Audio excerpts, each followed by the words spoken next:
कहते हैं, जब गोस्वामी तुलसीदास जी अपना रामचरितमानस ग्रंथ लिखते लिखते अरण्यकांड में पहुंच गए थे, तब वह अरण्यकांड में सीता हरण वाले प्रसंग में पहुंचकर बड़े गंभीर सोच में पड़ गए, क्योंकि एक तरफ तो उन्हें अपना ग्रंथ भी पूरा करना था और दूसरी तरफ सीता माता की पवित्रता को गंगा की तरह निर्मल बनाए रखना था।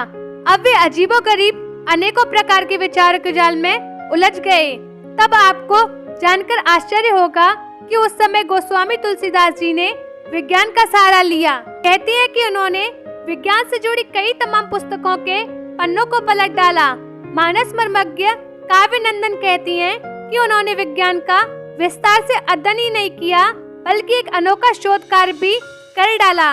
कहते हैं जिस रहस्य के बारे में लक्ष्मण जी को भी नहीं पता था, गोस्वामी तुलसीदास जी ने अपने रामचरितमानस में विज्ञान के अनूठे रहस्य का सहारा लिया। निश्चय रूप से अरण्यकांड पढ़ते समय आपने यह दोहा अवश्य पढ़ा होगा कि लक्ष्मणो यह मरण न जाना, जा कछु चरित रचा भगवाना। दरअसल गोस्वामी तुलसीदास जी इन पंक्तियों में रामचरितमानस के गूढ़ रहस्य को उजागर करना चाहते हैं। कहते हैं कि लक्ष्मण जी को भी उस रहस्य के बारे में जानकारी नहीं थी, जिस रहस्य की गाथा पहले ही विधाता लिख चुके थे। पुराणों में वर्णित है कि रामचरितमानस के अरण्यकांड में लंकापति रावण जब सीता जी का हरण करने आया तो उसकी यह पहली गलती नहीं थी, बल्कि गोस्वामी तुलसीदास जी के अनुसार यह उसका दूसरा दुस्साहस था। उसकी इस दूसरी गलती के लिए गोस्वामी तुलसीदास जी ने लंकापति रावण की इस दुष्ट सोच से छल पूर्वक निपटना चाहते थे, क्योंकि कहा जाता है कि इसी रावण ने एक बार ब्राह्म ऋषि कुश ध्वज की विद्वान पुत्री देवी वेदवती का भी शील भंग करने का प्रयास किया था एवं उनके केशों को पकड़कर घसीटा था। तब अपने अपमान से क्रोधित एवं दुखी होकर वेदवती ने योग विद्या द्वारा स्वयं को अग्नि में समर्पित कर दिया था।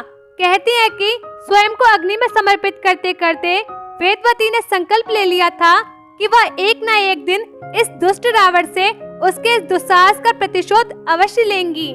कहती है कि अपना मानव जीवन त्याग देने के पश्चात भी वेदवती जीवात्मा के रूप में अग्निदेव की शरण में रही और लंकापति रावण से अपने पति भगवान विष्णु, वेदवती ने भगवान विष्णु को पति के रूप में पाने के लिए तप किया था।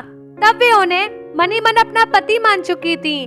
द्वारा प्रतिशोध लेने के बाद ही मुक्ति प्राप्त की। गोस्वामी तुलसीदास जी के अनुसार अब यह समय आ चुका था कि जब रावण के बल को छल पूर्वक निपटा जाए। जब 14 वर्ष के वनवास के दौरान पंचवटी में सीता हरण के पूर्व अग्निदेव से प्रार्थना की गई कि वह लंकापति रावण को दंड देने के लिए सहायता करें। दरअसल अग्निदेव के पास अभी तक ब्राह्म ऋषि कुश ध्वज की पुत्री वेदवती की जीवात्मा समाहित थी। उस समय यह योजना बनाई गई कि ब्राह्म ऋषि कुश ध्वज की पुत्री वेदवती की जीवात्मा को इस तरह सीता जी के क्लोन में प्रविष्ट करा दिया जाए और असली सीता जी को कहीं छिपा दिया जाए, ताकि सीता जी के 14 वर्ष के वनवास में सुरक्षित रह सके और वनवास के पश्चात श्री राम के पास सकुशल पहुंचाया जा सके। कहती है कि तब ब्रह्मा जी ने सीता जी की उंगली से कोशिका लेकर सीता जी के सदृश एक पुतला तैयार कर दिया और योजना के अनुसार वेदवती की जीवात्मा को सीता जी के पुतले में प्रविष्ट करा दिया गया। इस प्रकार जब वन में पंचवटी कुटिया में श्री राम जी और श्री लक्ष्मण जी के जाने के बाद जो नारी अकेली आश्रम में रह गई, वह सीता जी न होकर उनकी क्लोन थी, क्योंकि असली सीता जी तो अग्निदेव के शरण में पहुंच गई थी। फिर विधाता को वेदवती द्वारा रावण से प्रतिशोध लेने के प्रण को पूरा जो करना था, इसलिए उन्होंने रावण द्वारा सीता जी नहीं बल्कि उनके पुतले में स्थापित वेदवती की जीवात्मा का हरण करा दिया। उन वेदवती नामक देवी, जो स्वयं माँ माया की ही अंश थी, ने लंका पहुंचकर रावण के नाको चने चबा दिए। रामचरितमानस के कई प्रसंगों में सीता जी के क्लोन का रहस्य उजागर होता है। इस बात का तो पुराणों में स्पष्ट वर्णन भी किया गया है कि लंकापति रावण ने सीता जी को अपने महाद्वीप लंका में अशोक वाटिका में कैद करके रखा था। कहते हैं कि रावण जब भी सीता जी पर अत्याचार करने के लिए आगे कदम बढ़ाता था तो धरती में से एक अग्निज्वार फूट पड़ता था, जिसमें भस्म हो जाने के भय से रावण वापस भाग जाता था। सीता जी के आसपास अग्नि का पहरा होने का एक कारण यह भी बताया जाता है कि सीता जी के क्लोन में रहने वाली देवी वेदवती की जीवात्मा के साथ सदैव अग्निदेव रहते थे, क्योंकि ब्राह्मण ऋषि की पुत्री वेदवती मृत्यु के पश्चात जीवात्मा रूप में उन्हीं अग्निदेव में समाहित थी। कहते हैं कि एक बार दुष्ट रावण ने सीता जी को मार डालने का प्रयास किया, लेकिन उसी समय सीता जी की काया के अंदर उपस्थित विद्वान देवी वेदवती ने एक अमोघ महामंत्र पढ़कर दुष्ट रावण की तरफ फेंका, जिसके कारण वह घास के तिनके के समान छिटक कर दूर जा गिरा। रामचरितमानस में कई बार ऐसा प्रसंग आया है कि जब सीता जी पवन सुत हनुमान जी अथवा लक्ष्मण जी के साथ लंका से वापस श्री राम जी के पास आ सकती थी, लेकिन उन्होंने ऐसा नहीं किया, क्योंकि उस समय वेदवती जी की जीवात्मा एक निश्चित समय के लिए सीता जी की परछाई में विलीन थी। यदि वह उस समय के पूर्व वापस श्री राम जी के पास आ जाती तो वेदवती सीता जी के शरीर से न निकल पाती। फिर देवी वेदवती को अपने प्रतिशोध स्वरूप रावण का वध जो करना था, रावण का समूल नाश ही उनके प्रतिशोध का मुख्य उद्देश्य था। इसलिए जब लंका का सर्वनाश न हो जाए तब तक वह वापस श्री राम के पास कैसे जा सकती थी। देवी वेदवती में तमाम वेदों का ज्ञान व शक्ति थी।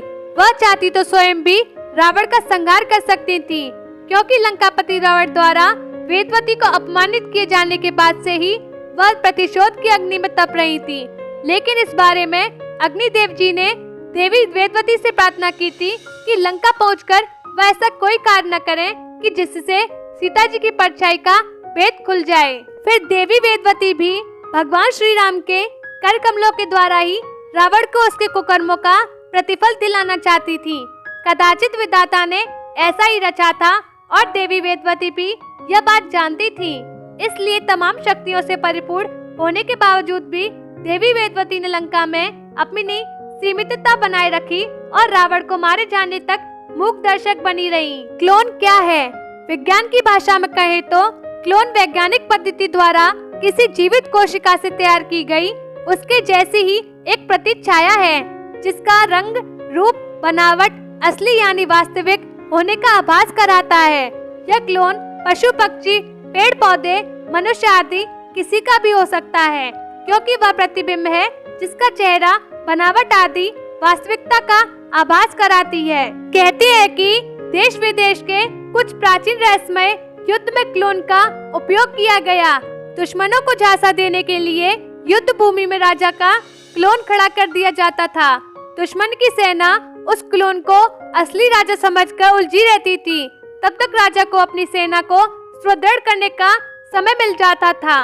वह पुनः संगठित होकर दुश्मन पर पूरी ताकत के साथ हमला बोल देता था और विजय हासिल कर लेता था। तो दोस्तों, आपको कैसी लगी हमारी कहानी? कमेंट करके जरूर बताएं। वीडियो को लाइक, शेयर और सब्सक्राइब कर लें। साथ ही घंटी दबाकर ऑल पर दबाएं ताकि आने वाली वीडियो आप पर पहले पहुंचे। हम आपसे अगली वीडियो में मिलेंगे। धन्यवाद।